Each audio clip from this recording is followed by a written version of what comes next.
Balance Congo Live Télévision, merci pour Bozara et Belé pour la chaîne YouTube de Congo Live. Oui, le Belarabino, Bosolo, Yamboka Congo, le Openet Ozali Awa, Nakati, Assemblée nationale, Sika Wapi, Ezaki Bongo plénière pour valider les députés au Bazaki Bongo invalidé, Kasi plénière Ezali Bongo reporté dans 48 heures, to éviter. Si Nanini va reporter, élu du peuple Basalika à 5 ministres Nakati et Assemblée nationale, kasi ba déclaration pe salami mingi ba député ba lobby bazali ko senga kaka bazongisa ba député ya opposition o bazaki bon invalidé pe bazongisa oyo ya majorité bazaki invalidé po ba bénéficier bango nyonso na mbongo oyo ba élu bazwaka totiki bino bolanda keke interview ya ba député botala ndenge honorable Nemalemba ye penza boyaki koloba noki te abangi ba invalidé totiki bino bolanda et puis tozongi bongo na sima. Taylor, au caméra. Vous appelez à deux.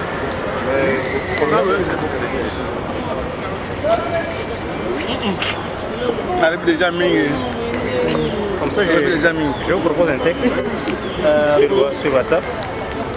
Ok, d'accord. Comme ça, vous allez m'envoyer le numéro de compte. Oui, je la vois tout de suite.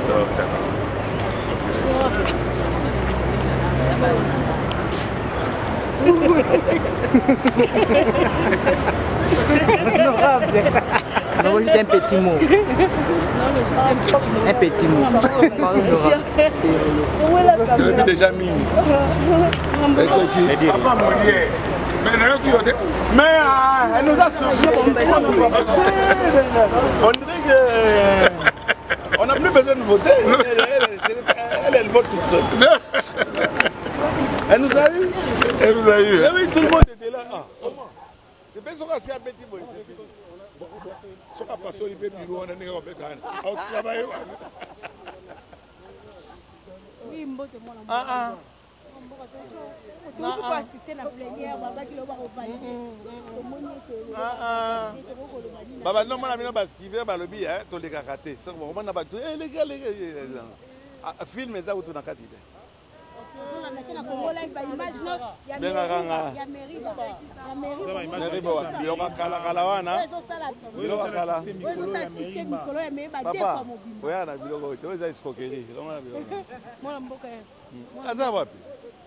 Oui, maman. Oui, honorable. Même à toi. Même à toi. Oui.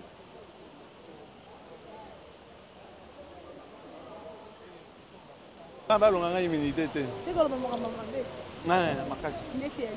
sans effet. Sans effet. On s'appelle. Honorable abonné abagi makambo. Oh le gambon a komi ngolo mbongo ezate. Ya kakiben. To moni bino cité hein.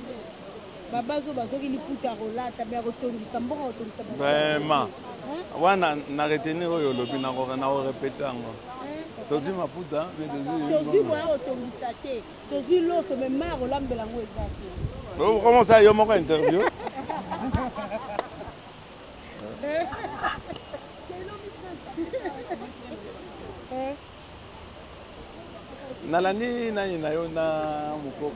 Déclaration suivante.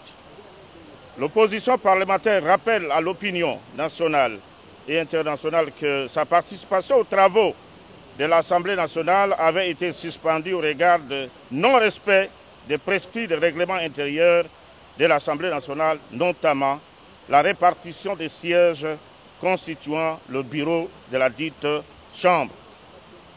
Dans les lots de motivation de cette suspension, il y a eu la question des invalidations injustes des députés de l'opposition qui étaient portés devant la Cour constitutionnelle. L'aboutissement de cette procédure étant transmis à l'Assemblée nationale en termes de validation des mandats, l'opposition, tout en poursuivant sa suspension aux plénières, lève provisoirement celle-ci afin de participer au débat sur le processus de la soi-disant validation des députés nommés par la Cour constitutionnelle. L'opposition parlementaire prend le peuple congolais à témoin, met en garde tous les animateurs des institutions de la République et déclare poursuivre son combat. Voilà le sens de déclaration que l'opposition a eu à se réunir pour la date d'aujourd'hui. Bon, bandeko, journaliste Tolobi Boye, que les lois Israël le 21, opposition parlementaire, écoutanaki pour la kosolola makambo ya politique, oyo ekomami na ba matière oyo ezali lelo na plénière oyo. Opposition atali situation ya politique, plus précisément la position na makambo elekaki avant vacances parlementaires. Fait tolobi que opposition a salaki suspension na ye na makambo ebele. Bon sous ezalaki non respect à règlement intérieur pour la répartition de la poste na bureau. Mon sous ezalaki makambo ba validation ya ba député ya opposition au profit ya ba député ya majorité. Yango loko la suspension et salemaki ba député ba fandi pe ba yekoli ba lobby que loko la etumba. Il y a invalidation et bandaki dans cour constitutionnelle. Pe lelo et quoi dans table à l'Assemblée nationale pour la validation, bah député à opposition bah lobby bah koya lelo pour participer à débat wana donc participation ezali provisoire rien que pour la matière oya lelo. Merci. Bote maman. Ok, lelo ezalaki séance moko prévue pour la validation ya ba député en tant que député national impression des amis par rapport à séance des techniques dépasse par important au dessous. Bon, c'est regrettable que séance on est à la tenue parce que biso tozali ba député oyo tobima qui pour la raison justement il y a injustice envers ba député na biso mususu oyo bazalaki invalidé injustement, je continue à le dire. Donc toyaki lelo na idée que tokota pona tolobela likambo wana mais lokola bapesi biso occasion te tobimi torotala prochainement ce qui va se passer mais toyaki spécialement parce que point wana ezaki kotouche biso likambo il y a invalidation injuste des députés de l'opposition oyo que ba raison en tout cas ti lelo soki to évaluer total tozomona raison ba invalidaki bango te. Alors toyaki spécialement pour ça mais bon comme ba levé plénière on verra. Mais bah groupement politique oh ezalaki d'abord coup un problème très grave groupement politique oh bah député et belé bazaki invalidé na cour constitutionnelle les a parti plutôt dynamique pe na kati tozali pe na kati ya lamuka lelo message ni boko koyebisa siko ba électeur oh bah si ba potaki ba tona mais lelo ba se retrouver que ba tindi bat mais bato bazali invalidé par cour constitutionnelle. Message ezakaka moko c'est que le peuple est souverain et peuple akoki kondimate que Babafouaka voit na ndenge wana. Quand nous crions Makambo ya vérité des urnes, nous savons de quoi on parle. On ne peut pas bâtir une nation sur des injustices. Et qu'au Simbate et qu'au créer kaka problème. Donc, message eza moko, le peuple doit réclamer souveraineté naïe. Ce qui est apponi bakambinaye, il faut que ça soit respecté. Et ça normal que ba invalider batuka kaboye sans raison valable.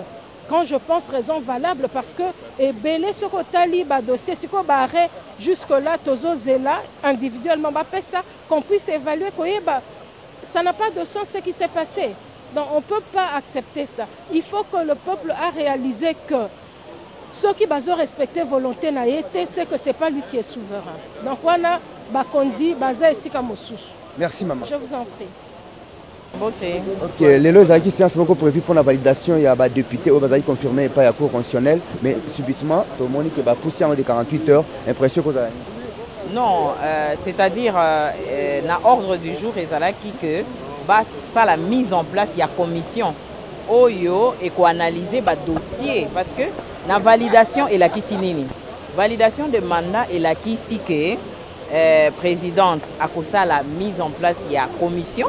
commission wana ekoyamba ba dossier ya batu tokotala soki ezali conforme ba dossier euti pa ya seni to yambi yango et bongo lelo ezalaki mise en place ya commission oyo ekokambama na premier vice si je ne me trompe pas à partir ya musala oyo commission ekosala nde sikoyo tokoprocéder sikoyo na validation ya baninga na biso mais ya solo penza tomoni ba famille bandeko na bango baye peut-être ba comprenaki te au parlement c'est eza na procédure selon règlement tout ça la kananu commission wana ekozala constituée à partir ya ba groupe parlementaire ba élément donc ba représentant ba groupe parlementaire ba kozala na kati ya commission wana to analyser dossier CV makambu nyonso et ensuite to pesi rapport na plénière et procéder sikoyo na validation ya ba mandat na bango donc babanga te qu'ils aient leur mal en patience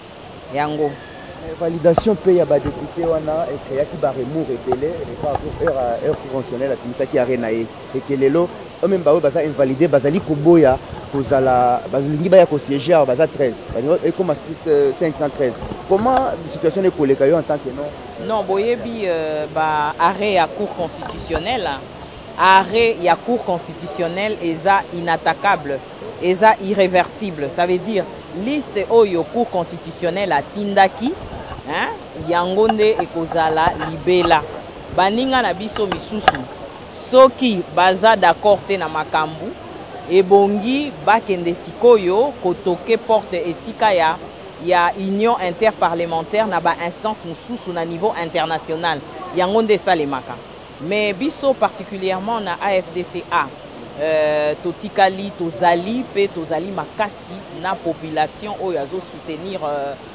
camarade sénateur Modeste Bahati Lukwebo longoni ya makasi bozoyeba ke makambo ezokende kitoko. Merci. Donc voilà, les londes bureau et 5 na ba groupe parlementaire est composé commission. Alors commission wana au plus tard jeudi et bandi musala donc eza musala ngonde bandi et quoi que ça mande musu de fallait d'abord to bandana création ya commission.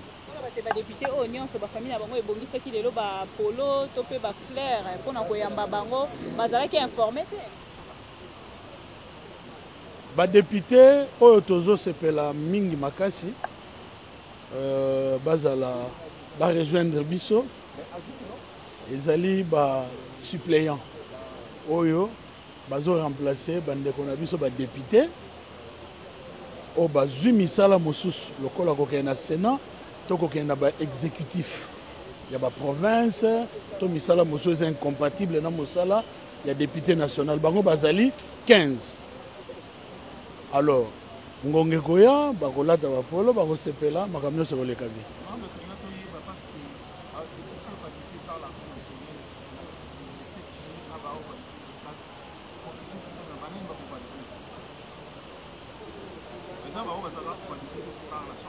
motuna otuni eza motuna moko malamu nazo répondre on a pasi mingi na motema parce que nayebi ndenge ba élection il y a le 30 décembre 2018 et salemaki nayebi ndenge contentieux et l'équina cour constitutionnelle. Alors malheureusement tozana baninga na biso ba député oyo bakiti na bango ekei nayebi malheureusement nazoka pasi po na uti place wana ngamoko nayebi ndenge ni bakoyoka na ngongo tozoloba donc songa nazo ba député lingalo ba muto azalaki mandat ezalaki validé. D'abord, le député a travaillé pendant 6 mois et puis, contentieux na cour constitutionnelle et ça dit que les lots na liste ya souka au Seigneur Tindi, kombo na ye, ezali te po azali invalidé.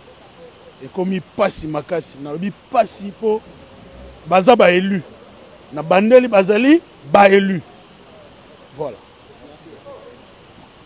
Tokomi bongo na souka awa na kati Assemblée nationale bauti kolana na bokebi lolenge nini ba élu du peuple balobeli natina ya invalidation ya ba député mususu que député pe ba réagir surtout mon mboka honorable Nemalemba papa Molia ye penza aboyi na ekolo bazali ko banga ba invalider oyebi ke abi surtout mikolo mbongo ezate soko ba invalider o pasi ndenge mwana mboka Daniel Safa uti penda ko souffrir ndenge ba invalider ki essaie mikolo ebele kasi bazongisi ye pas azali ko banga ba invalider. Merci mingi pour l'attention na bino na Congo Live Télévision to comme mbongo na suka. Merci na oza ki mona sima caméra Guy Botambela.